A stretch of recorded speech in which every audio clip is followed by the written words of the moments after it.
Do you think Trump will come back as president of the US? I'm assuming.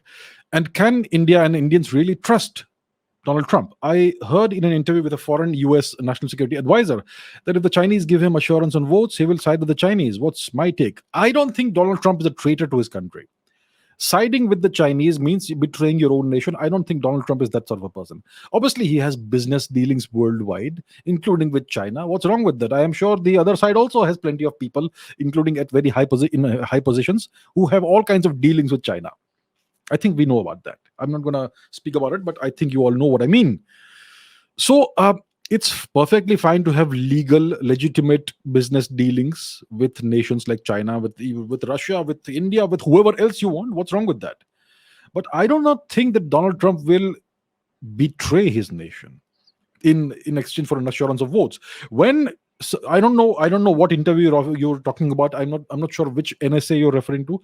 But if somebody is saying that Donald Trump will side with China if the Chinese give him assistance with votes, you are essentially saying that the Chinese are capable of interfering with the electoral process of the US. Until now, they've been saying Russia, Russia, Russia. Now they're saying that you are essentially alleging that Donald Trump will betray his country in exchange for Chinese interference in elections. I think that is incredibly stupid if somebody has actually said that. I personally have not heard about it. So that's point number one. I don't think Donald Trump will betray his nation and side with China in exchange for Chinese interference in the electoral process of the US. Okay, so that's number one. Do I think Donald Trump will come back in 2024? Time will tell us. I think it's unlikely. I know it's not a popular thing to say. Lots of Indians are big fans of Mr. Trump. I think it's unlikely that Donald Trump will come back. Why do I say this? Because he is an outsider in US politics. He came in as an outsider and managed to secure the Republican nomination for presidency in 2016. It was a shock to the Republican Party. All the seasoned politicians, they all sound the same. They talk a lot without saying anything. Donald Trump came in and grabbed the entire process by the throat, and he was very popular with the Republicans, with the population, the voters, and that's how he was able to win the Republican nomination. And then he was able to defeat who was it? Hillary Clinton, right? So he's an outsider.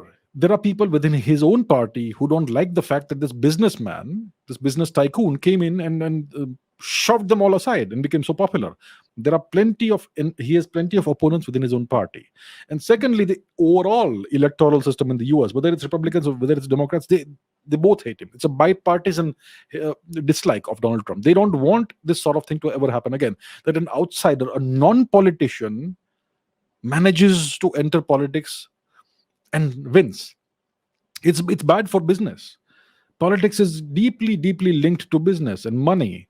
Yeah, it's bad for business if a non-politician becomes president.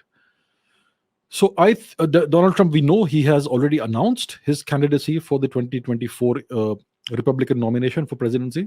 Yeah, and he has challenges like Ron DeSantis and various other people. Some new names may come up in the future, in the coming months. Yeah. But I think there's going to be a significant amount of resistance from within his party. And even if he manages to secure once again the Republican nomination, there could be, the Democrats will try to make life hell for him. Yeah. Of course, he is now back on Twitter. He hasn't tweeted yet. Elon Musk has reinstated Donald Trump's Twitter account, which was cancelled in 2020, early 2020. So yeah, he's a very entertaining person on Twitter, and he knows how to keep people focused on him. So he has a lot of advantages that other politicians don't have. As a politician, you need to have personality. Other politicians all look and sound the same. And of course, you need to know what you're doing. You need to understand the issues that people are facing, and you need to be able to provide genuine solutions, or you need to be able to convince the people that you have the solutions and you will be able to implement those solutions. Donald Trump has done that in the past. But yeah, I think he faces significant challenges when it comes to the 2024 election. Firstly, from within his own party. If he succeeds in that, then he will face the entire media in the US. I would say that 90% of the US media is controlled by the Democrats. And people, public opinion is easy to sway through social media and through the mainstream media. If you keep saying the same things over and over and over again, and not just one person but the entire media machinery, it's very easy to influence people's minds. People are very gullible. People don't understand things. Unfortunately, that's how it is. So I think it's difficult for Donald Trump. Yeah. So that's the point number two, that I think it will be very hard for him to come back. Can India and Indians really trust him? We can trust Donald Trump to, if he does come to power in 2024, we can trust him to uh, uh, to pursue his national interest and his self interest. You can't trust him beyond that. He's not going to serve India. If he does become president, his duty will be to serve his nation.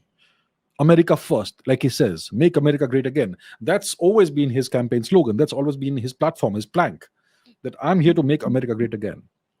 So if India can create that sort of relationship with him, in which we say that, we will help you make your country great again. What do you need from us? And what can we get in return? That sort of, if we have that sort of relationship and that sort of negotiating platform, it will work well. So we can trust him to try and fulfill his campaign promises to make America great again, and all those things. You can't trust him to favor your nation. If you want him to favor your nation, you have to give him something in return. That's how it goes, right? Um, so to that extent, we can certainly trust him. So that's what I think about this. I do not believe that he is somebody who will betray his nation in favor of the Chinese. Yeah, the you know that's I don't think so. I don't believe that at all. Secondly, I think it will be very hard for him to come back. It will be much harder than in 2016. And thirdly, we can trust him to want to fulfill and to do his best to fulfill his campaign promises if he is really re-elected. And if India can help him in that aspect, in that matter, then it will be mutually beneficial for India and the US. Yeah. But overall, we know that he has been, of all the recent US presidents, he was the one who was the most favorably inclined towards India. I mean, if you talk about George W. Bush, if you talk about Barack Obama, if you talk about Mr. Biden, and if you talk about Trump, I mean, these are the four more recent ones, the 21st century presidents, more or less. Yeah. So, yeah, he has been the one that was the most favorably inclined among all of these. If you go back one more presidency, Clinton was very much pro-Pakistan, right? Bill Clinton, I'm talking about. So Trump would be very much open to negotiate with India and work in mutually constructive and beneficial ways. So that in that sense, it could be good for India. But I think Indians should not hope too much that he will be re-elected. It's going to be a hard climb for him. He has already been demonized to the high heavens, or to the depths of hell, by the American media.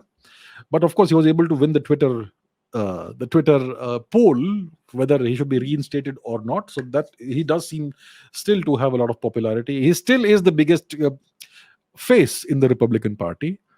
So he has some advantages, but he also has a steep climb ahead of him.